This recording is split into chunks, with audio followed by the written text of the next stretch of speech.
کلام ایک یہ بھی لکھا کہ سب سے اعلیٰ ہو اعلیٰ ہمارا نبی، سب سے اعلیٰ ہو اعلیٰ ہمارا نبی، سب سے بالا ہو اعلیٰ ہمارا نبی۔ اعلیٰ حضرت لکھ رہے ہیں کہ جس کی دو بوند ہے، جس کی دو بوند ہے، اچھا بوند کہتے ہیں قطرے کو، قبلہ کاری صاحب توجہ فرمائیے گا، دو بیٹے بوند کہتے ہیں قطرے کو،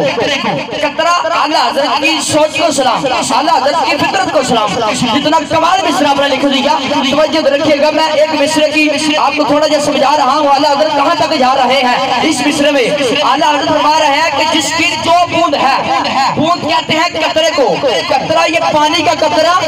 زمین سے آسمان کی طرف چلے تو بادل بن جاتا ہے، اگر نیچے آ جائے تو بارش بن جاتا ہے، اگر جم کر گرے اولے بن جاتا ہے، اگر جم جائے تو برف بن جاتا ہے، آنکھ سے نکلے آنسو بنتا ہے، جسم سے نکلے پسینہ بنتا ہے، پھول کی پتی سے گر جائے شبنم کا قطرہ بنتا ہے، پھول کی پتی سے نکل جائے تو ارگ بنتا ہے، ارے یہ بہنے لگ جائے تو دریا بنتا ہے، وسیع ہو جائے تو سمندر بنتا ہے، جمع ہو جائے تو خیل بنتی ہے۔ جب یہ پانی حضرت اسماعیل کی ایڑی سے رگڑ کھا کے نکلتا ہے تو آب زمزم بنتا ہے۔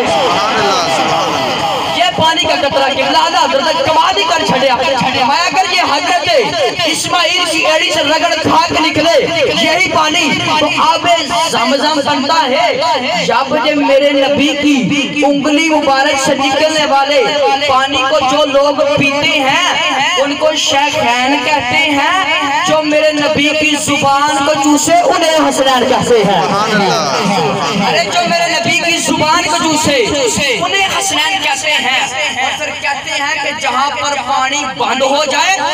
اس کو کربلا کہتے ہیں، اور جو پانی لینے کے لیے دریا کے حوالے چلا جائے